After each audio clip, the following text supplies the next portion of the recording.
He thought he was ending a marriage. She was just beginning a transformation. The morning sunlight filtered through gauzy curtains, soft but merciless, the kind that exposes dust, flaws, and forgotten promises. Alina Qureshi sat at the edge of the bed, phone in hand, reading the email for the 10th time. We regret to inform you that, due to company restructuring, your position has been terminated effective immediately. Just 20 words, enough to tear through 8 years of loyalty. The clock ticked softly. Rehan Malik, her husband of 7 years, walked out of the bathroom, tie perfectly knotted, cologne sharp enough to sting. "Still sitting there," he said, glancing at her screen. "You'll make yourself sick over this." Alina worked up, eyes glassy, but calm. I didn't expect it to happen so suddenly." He shrugged, slipping his watch on. "That's life. You should have seen the signs. Maybe you got too comfortable." Something in his tone, cold, dismissive, pierced deeper than the email. By afternoon, she was boxing up her office, her desk plant, her mug that said, "Boss Lady," her framed photo of Rehan and her at a company gala, his smile bright, hers proud. The security guard gave a small, sympathetic nod. "Sorry to see you go, ma'am." She smiled faintly. "Me too." Outside, the world carried on. Cars honked, people hurried. But Alina moved slower, like the air itself had thickened around her. When she reached home, Rehan's voice echoed from the living room, loud, confident, alive. He was on a call. "Yeah, I told him to move the meeting. My wife just lost her job. Whole department shutting down. Yeah, tragic. But hey, silver lining, she can finally rest, right?" He laughed. Alina stood in the doorway, invisible. He turned her downfall into a punchline, unaware he was becoming the joke. That night, silence filled the house like smoke. Alina cooked anyway, habit, not hunger. She placed his favorite dish on the table, mutton karahi, steaming, fragrant. Rehan sat opposite her, scrolling through his phone. "You should start applying somewhere else," he said casually. "Or maybe take a break. You've been working for years. Let me handle things for a while." There it was, the patronizing sweetness. She nodded, saying nothing. Then came the jab. "Just don't get lazy. I know how women get when they're home too long." She froze mid-bite. "Excuse me?" He smiled, that smug, practiced grin. "Relax, I'm joking." But the words hung there, heavy, rotting the air between them. Days blurred. Alina tried to rebuild a routine. Coffee at dawn, a run through the park, job applications that went unanswered. Rehan, meanwhile, thrived. Meetings, deals, new clients. His ego ballooned in direct proportion to her silence. One evening, she entered his office to hand him tea. Papers were spread across the desk. Legal documents. She recognized her name. Her breath caught. Petition for dissolution of marriage, Rehan Malik versus Alina Qureshi. For a long moment, she just stood there, mug trembling in her hand. "Rehan?" He didn't even look up. "Yeah, I was going to tell you, it's better this way. You'll be fine." "Fine?" Her voice cracked. "You're divorcing me because I lost my job?" He sighed, annoyed. "Don't make it sound dramatic. We've grown apart. You've changed." "I lost my job, Rehan, not my worth." He chuckled, cruel and quiet. "Sometimes they're the same thing." He thought she'd break, not realizing he'd just set her free. That night, she didn't cry. Instead, she walked through every room, memorizing the silence, the walls, the ghost of every argument they'd ever had. In the study, his study, she opened drawers one by one to make sure she'd left nothing behind.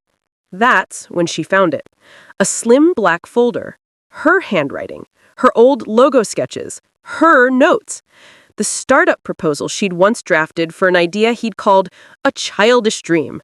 An app concept that would connect freelancers to small businesses.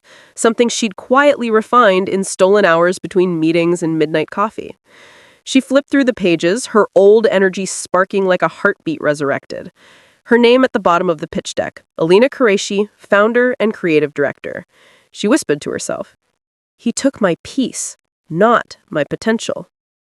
The next morning, Rehan found her at the kitchen table, typing fast, coffee beside her. "What's this?" he asked. "Work," she said simply. He smirked, still chasing fantasies.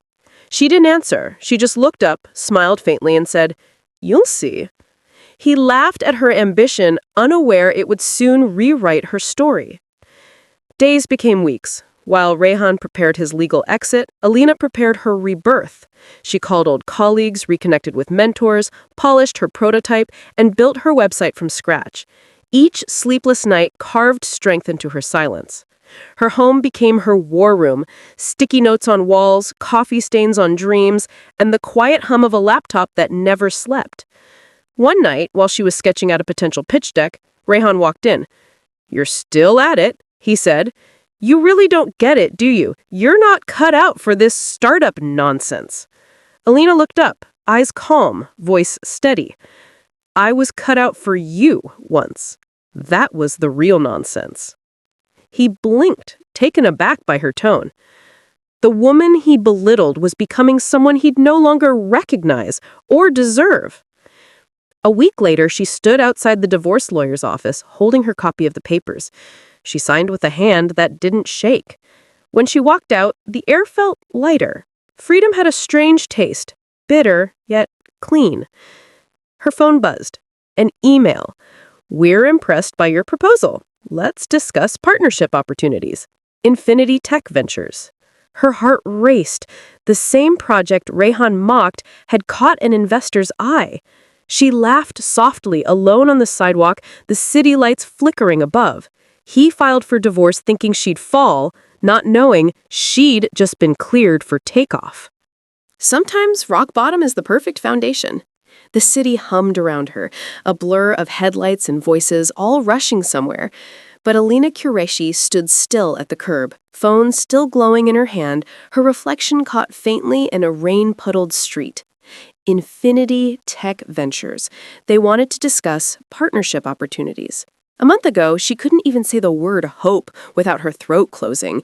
Now, it was whispering back to her through a screen. She exhaled slowly, a tremor hidden beneath grace, then started walking. No one noticed the woman passing by in a beige coat, carrying only a small bag and a future that didn't yet look like one. The new apartment was smaller than her old kitchen, peeling wallpaper, a creaky fan, and a single window facing another brick wall. But it was hers. She set her boxes down, sat on the floor, and let silence settle. There was no Rehan here. No contempt, no noise pretending to be love. She boiled water in an old kettle and poured it over instant noodles. Dinner of champions. As steam rose, so did her determination. That night, she opened her laptop, cracked hinge, missing key, and began again. New email address, new profile, new name for her dream. Aurora Digital. A consultancy built for women freelancers, the kind who'd been told they were too emotional, too soft, or not leadership material. She smiled faintly as she typed her tagline, "We don't wait to be chosen, we build our own tables." While he chased validation, she was building a vision. The first few weeks were brutal. Freelance gigs barely covered groceries. Clients vanished after free consultations. Sleep became a rumor. But Alina kept showing up online, in forums, in webinars, learning every algorithm, every SEO update, every growth hack. She devoured knowledge like oxygen. At night, she'd scroll through Rehan's social media out of habit. Lavish dinners, designer suits, the new woman, a corporate lawyer, always in frame. His captions read, "New beginnings deserve confidence." She looked at the screen, smiled without envy, and whispered, "Enjoy the surface. Depth's not your thing anyway." Then she closed the tab and kept working. Days turned to months. Her small consultancy began to attract whispers online. A blog post she wrote about women redefining digital power went viral in a professional group. She signed her first 3 clients, all women, who'd been ignored by larger agencies. Each success was quiet but electric. Each invoice sent was another piece of her self-worth reclaimed. And while she built, Rehan's empire began to crack. A rumor spread. A failed investment, unpaid vendors, a lawsuit quietly brewing. He brushed it off publicly, smiling at cameras, but sleepless nights crept under his eyes like shadows that wouldn't leave. His empire had glass walls. Hers had roots. One evening, as rain tapped gently against her window, Alina joined a virtual networking event. Her webcam flickered to life, and for a moment she hesitated. Her own face looking back felt like meeting someone she hadn't seen in years. The host introduced her. And next we have Aurora Digital, a women-led marketing consultancy making waves across small business networks. Applause icons filled the chat. Her throat tightened, but her voice didn't shake. "Thank you," she began softly. "A few months ago, I thought I had lost everything, my job, my marriage, my direction. But sometimes, losing is just clearing space for what was meant to be built." The chat exploded with support. DMs poured in, collaborations, inquiries, praise. And for the first time in a long time, she felt not small, not broken, but seen. She once fought to be heard, now people were leaning in to listen. Meanwhile, Rihan's tone at meetings had changed. Shorter, sharper. He barked orders, fired his assistant, and blamed his team for losses he caused. His lawyer girlfriend started canceling dinner plans, tired of his constant defensiveness. At home, their expensive, cold apartment, he poured whiskey and scrolled. That's when he saw it, an article shared by someone from his old circle. Aurora Digital, the woman behind Pakistan's fastest-growing female-led agency. He froze. The article featured a photo. Alina, smiling, radiant, confident. The caption read, "From corporate layoff to visionary founder, Alina Qureshi's journey is proof that rebirth doesn't require permission." His grip on the glass tightened. He thought he'd left her disappear. Instead, she became impossible to ignore. Back in her apartment, Alina was meeting with an investor over video call, the same Infinity Tech rep who'd first reached out. "Your platform concept is gaining traction. We'd like to seed fund your first phase, provided you take it full time." She smiled, calm, poised. "I already have." When the call ended, she sat back and let herself breathe. No tears this time, just quiet triumph. Later that night, she lit a candle not for prayer, but for gratitude. For every rejection, every insult, every night she almost gave up. Her phone buzzed again, a message from an unknown number. Rihan. "Congratulations! Saw the article. You've really changed." She looked at the message for a long second, then typed, "Alina. No, I just stopped shrinking." Then she deleted his number. He thought he'd buried her, but it grew wild in the dark. Weeks later, Aurora Digital launched its mentorship program, Rise Circles, pairing experienced women with newcomers across the country. Media picked it up. Sponsors came knocking. Alina stood before her small but fierce team in a co-working space she could finally afford. Every woman here has a story, and every story deserves a strategy. Let's build something the world can't ignore. Cheers erupted, and as her voice echoed off the glass walls, something inside her finally settled. Peace, not pain, filling the space where Rihan used to live. Outside, thunder rolled faintly, like applause from the universe itself. He chased wealth and lost his world. She built purpose and found herself. He left her to break her spirit. She used the silence to build an empire. The thunder that rolled that night wasn't a warning, it was applause. For every sleepless night she turned into a lesson, for every tear she translated into strategy. By the time the rain stopped, Aurora Digital wasn't just a consultancy anymore, it was a movement. Within months, Rise Circles transformed from a small mentorship initiative into a full-scale digital empowerment network. Housewives, graduates, single mothers, all began joining under Alina's guidance. Each woman had a story, and each story found direction through Aurora. The tagline she'd written in a cramped apartment now appeared across thousands of screens. "We don't wait to be chosen, we build our own tables." Every post, every testimonial was a seed in the soil she'd once thought barren. The press called her AQ, the mysterious founder who never showed her face. They speculated who she might be.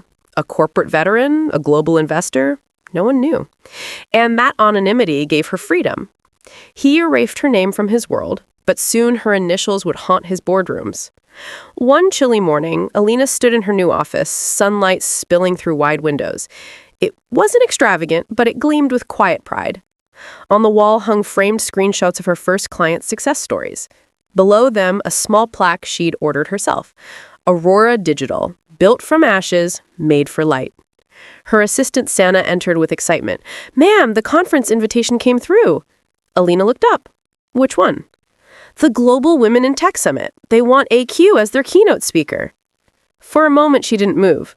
She just exhaled. Slow, deep, like someone watching her past dissolve in sunlight. "Confirm it," she said, "and tell them I'll speak in person."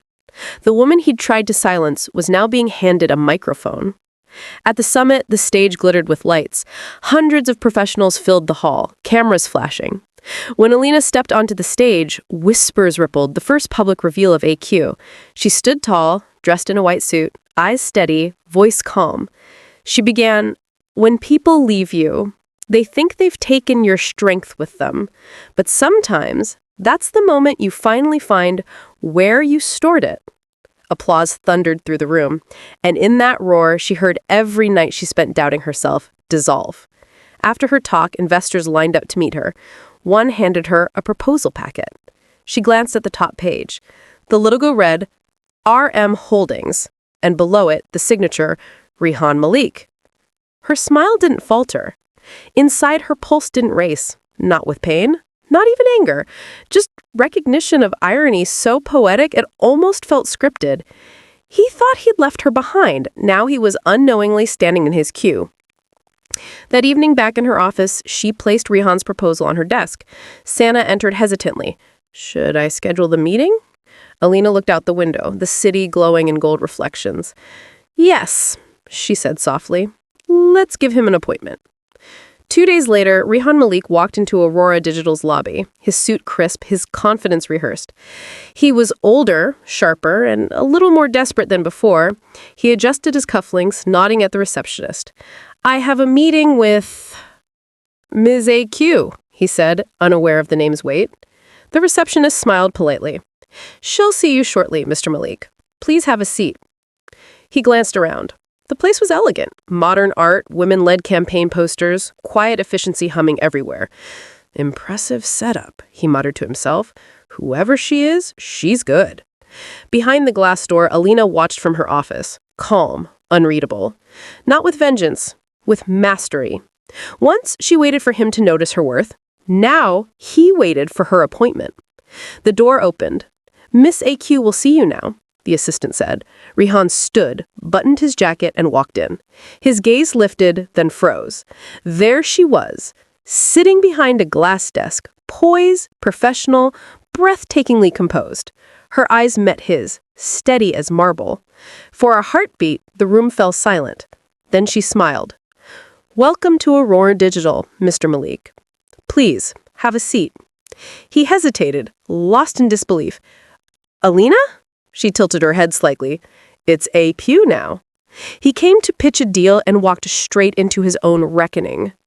For the next hour, she let him talk. About mergers, projections, synergy. Every word soaked in the arrogance she once mistook for ambition. She nodded occasionally, took notes, even complimented a few ideas, all with the calm precision of someone who'd already decided the ending. When he finished, she closed the folder gently.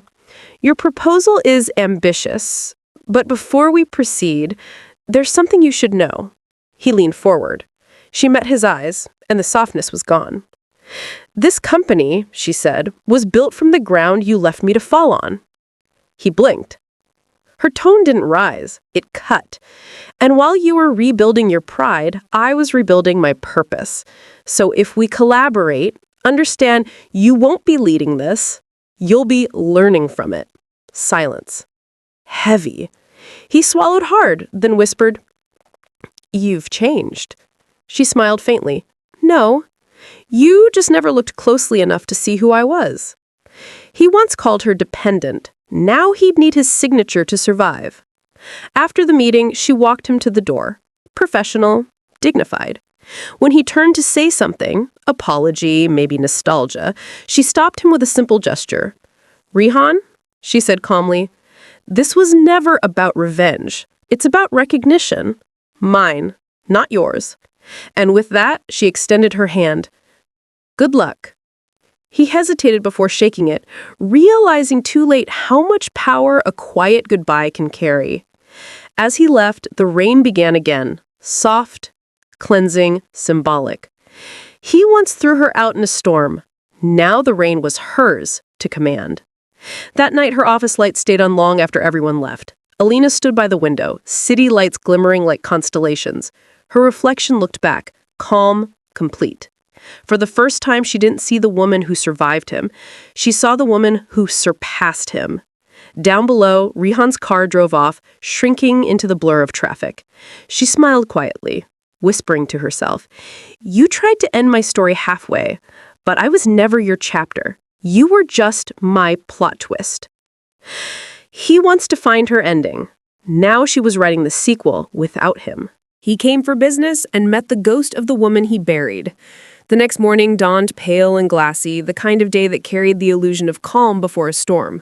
Aurora Digital's headquarters gleamed against the skyline, all glass, light, and quiet defiance. Alina stepped out of her car, heels striking marble. Her assistant rushed forward, tablet in hand. "Ma'am, the Infinity Tech Partnership presentation is set for 11 a.m. Their delegation just confirmed." She nodded. "And the representative?" The assistant hesitated. It's Rehan Malik, the CEO himself." Silence. For a second, the hum of the lobby faded, her hand paused on her coffee cup. Then, a small smile, controlled. She said, "Good, let's keep it professional." He came to conquer the boardroom, not realizing the battlefield had changed hands. By 11, the conference room shimmered with sunlight. The glass table reflected faces, investors, analysts, lawyers, all waiting. Rehan walked in, tailored suit, watch gleaming, charm rehearsed. His confidence filled the room before he spoke a word. He didn't notice her at first. She was standing near the far end, reviewing notes, her hair pulled back in quiet elegance. When their eyes met, everything stopped. Time, breath, ego, all collided. "Mr. Malik," she said smoothly, voice even, eyes unreadable. "Welcome to Aurora Digital." He froze. His throat tightened. "Alina?" She said. Qureshi corrected her gently, taking her seat at the head of the table. Every syllable was a scalpel. As the presentation began, she didn't waver once. While Rehan's team pitched, she listened, calm, analytical, unreadable. Her pen moved slowly, taking notes with the patience of someone who'd mastered restraint. Rehan stumbled once, his usually flawless pitch unraveling. He couldn't focus, not when she was right there, unbothered, untouchable. Every question she asked sliced through his confidence. By the time the meeting ended, Aurora's terms were on the table, fair but firm. Rehan's company needed her platform more than she needed his funding. "Thank you for your time," she said, rising gracefully. Her team began packing up. Rehan finally found his voice. "Alina, wait." She turned the softest tilt of her head. "Yes, Mr. Malik." His words tangled. You built this?" She smiled faintly. "While you were rebuilding your image, I was rebuilding my life." Then, extending her hand, "Good doing business with you." Her handshake was brief, final, and when she walked out, he was left standing in the reflection of the woman he'd underestimated. He filed for divorce when she was jobless, now he's pitching to her empire. That night, Rehan sat alone in his office, her face haunting his thoughts. He replayed every moment, every cruel word, every dismissal, every smug assumption. He had left her thinking she'd collapse without him. But the truth was brutal. She had evolved beyond him. Meanwhile, Alina sat in her apartment, sipping tea, a faint smile ghosting her lips. She wasn't celebrating revenge, she was acknowledging closure. Still, something inside her flickered. Not anger, not pity, but power. The kind that comes from surviving your own storm. Some victories aren't loud, they just echo in silence where apologies never came. The next morning, Rehan requested another meeting. Officially, to discuss strategic adjustments. Unofficially, he needed answers. She agreed, reluctantly. This time they met in her private office, walls lined with awards, photos of conferences, and a single frame of a quote that read, "Build in silence, let success make the noise." He glanced at it. "That's new." She smirked. "You inspired it." He exhaled, a bitter laugh escaping. "You always had a sharp tongue. And you always mistook it for weakness," she said softly, sitting across from him. "No hard feelings, Rehan. You were my unintentional teacher." He frowned. What's that supposed to mean? That failure isn't the opposite of success, it's the foundation of it. She no longer wanted revenge, only recognition of how far she had risen without it. Their conversation turned to numbers, percentages, and projections, but beneath it, years of unspoken history simmered. He noticed how her words carried precision, no hesitation, no dependence. This wasn't the woman who once sought his approval. This was the woman who had rewritten her worth. Finally, he said quietly, "You've changed." She replied, eyes steady, "No, I just stopped shrinking." The meeting ended with terms finalized. Aurora would absorb his company's campaign under her conditions. He agreed because he had no leverage left. As she signed the final page, her pen moved smoothly, the same way she'd signed their divorce papers. Only this time, it wasn't loss, it was legacy. He once taught her survival, now she was teaching him submission. Days passed. Rihan's company began working under Aurora's direction. He attended more meetings, saw her leadership up close, the respect she commanded, the unity she built, and every time she spoke, he felt smaller. He started realizing what he'd destroyed, not a marriage, but a partnership that could have been legendary. One evening, as the meeting adjourned, he stopped her near the elevator. "Alina, do you ever regret it? Us?" She paused, her reflection framed in the mirrored door. "No," she said softly. "Because without us, there'd never be me." The doors closed before he could reply. He thought he broke her heart, but all he did was set her free. Later that week, Aurora's success story hit the business headlines. CEO AQ signs major deal with Infinity Tech, empowering thousands of women across Asia. The article had her photo, confident, radiant, unstoppable. Rihan stared at it in silence. For the first time in years, he felt something he hadn't before. Respect. Not for what he'd lost, but for what she had become. That night, he drafted an email. Subject, thank you. Message, you were right. Failure builds better than pride ever could. Rihan. She read it the next morning. Didn't reply. Just smiled. He sent an apology, but she'd already moved beyond the language of regret. Weeks later, during a conference in Dubai, she took the stage before thousands. Sometimes, she told the crowd, the people who underestimate you are simply handing you the pen to your own recovery story. Thunderous applause filled the hall. In the audience, unseen, Rihan clapped too, not for her loss, but for her rise. She saw him for a split second. Their eyes met. No bitterness, no pain, just two people who had finished their unfinished lessons. He once thought ending her would make him free, but watching her rise became his quiet redemption.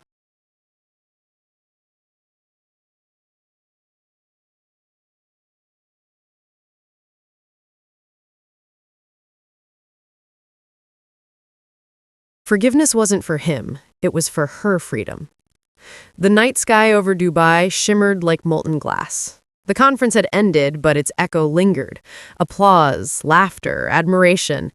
And amidst it all, Alina stood alone on the terrace, the city lights reflected in her champagne glass. The air was warm, the kind of warmth that feels earned after years of coldness. She exhaled, not in exhaustion, but in release.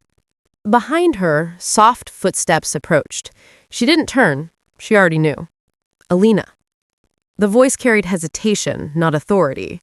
Rehan stood there. No entourage, no arrogance, just a man stripped of illusion. The city glowed behind him, but his eyes were dull, shadowed by years of pride and consequence. "I didn't expect to see you here," she said, setting her glass down. He gave a faint, humorless laugh. "Guess life's been enjoying its irony lately." She looked at him, not through him, not past him, at him. It was strange how time changes faces. His once sharp features now carried fatigue, and the fire that used to burn for conquest had dimmed into something quieter. "I saw your talk. You were brilliant. Thank you. I mean it." His tone softened. "I used to think you needed my approval to shine. Turns out you just needed me to get out of the way." She smiled faintly. "We all have our roles in someone else's evolution." He came seeking forgiveness, but found she had already freed herself from needing to give it. They walked toward the edge of the terrace, the skyline stretching endlessly ahead. "Things have changed," he said after a long pause. "For both of us." Alina nodded. "Yes, they were meant to. I lost the Karachi project last month. Investors pulled out, the board's been restless. I suppose karma has excellent timing." She turned to him, expression calm. "Rehan, karma doesn't destroy, It teaches. The question is, did you learn? He chuckled dryly. More than I wanted to. Then his voice dropped. I was cruel. You didn't deserve it. I saw your loss as weakness because I couldn't handle seeing you stronger than me. Alina didn't flinch. You didn't break me. You revealed me. She no longer needed to prove him wrong. His regret was proof enough. He nodded slowly. I guess I always knew you'd rise. I just didn't expect to still be standing in the ashes when you did. Silence. Just the city humming below. Then she said softly, Do you know what I realized after everything ended? He looked at her, eyes searching. That forgiveness, she said, isn't about giving someone peace. It's about taking back your own. Rayhan's breath caught. You forgive me? I already did. Long ago. Before I could move on, I had to stop carrying you. Her words didn't cut. They cleansed. In that moment, something in him broke quietly, beautifully. Forgiveness didn't erase the past. It erased his power over it. He swallowed hard. You've built something incredible. Aurora, it's everywhere. You've become exactly who I was meant to be, she finished, her tone neither proud nor humble, just true. He smiled faintly. Do you ever miss it? Us? She paused. I miss who I thought we were, but I don't miss who we became. That landed heavier than any accusation ever could. Rayhan nodded, eyes wet with an emotion he'd buried too deep for too long. You were the best thing that ever happened to me, Alina. I just didn't realize it when I had the chance. She gave a small, kind smile, the kind reserved for ghosts of old lives. You weren't meant to keep me. You were meant to lose me so I could find myself. He came seeking closure, not realizing she had already turned the page. They walked down the marble corridor of the hotel, the world around them soft with music and murmurs. He followed a step behind her, just as he once led her into shadows. At the exit, he stopped. Alina, he said quietly, if there's anything I can ever do to make it right. She turned, the soft glow of chandeliers painting gold across her face. Live better. That's all that ever makes it right. And with that, she walked away, calm, unhurried, final. Forgiveness wasn't letting him in. It was letting herself go. Weeks later, she returned to Karachi. Aurora Digital had become a household name in South Asia. Her story, the woman who rose from a divorce to empower thousands, was now inspiration, not pain. One morning, she arrived at the office to a crowd of reporters outside. Her assistant rushed in, beaming. Ma'am, you've been listed among the top 10 female founders of the year. Applause filled the room. Alina smiled, composed, yet glowing. The cameras flashed as she stepped forward for an interview. How does it feel, Ms. Qureshi, to have come so far from where you started? She took a breath, her words measured like poetry. It feels like freedom, the kind that comes when you stop waiting for validation and start creating your own. She once waited for applause from one man, now the world stood clapping. Across the city, in a much quieter office, Rayhan sat at his desk. His phone buzzed. A message from his finance team. The subject line read, Final Notice, Company Dissolution. He stared at the screen, exhaling slowly. It was over. The empire he'd built on arrogance and control had finally collapsed. He leaned back, eyes landing on a framed photo from their wedding. Her smile, his pride. The illusion of forever. He whispered to the empty room, You won, Alina. But even he knew it wasn't about winning. It was about her finding peace where he found ruin. He lost his empire the day he lost his empathy, and she gained hers the day she lost him. That evening, Alina stood in her office balcony overlooking the city that had once been her prison, now her kingdom. Her phone buzzed. A message from an unknown number. You didn't end my story, Rayhan. You just edited out the wrong chapter. No reply. Just silence. She placed the phone down, picked up her pen, and continued signing documents for a new foundation, one that offered free marketing mentorships to divorced women starting over. Her way of giving light to those still walking through their darkness.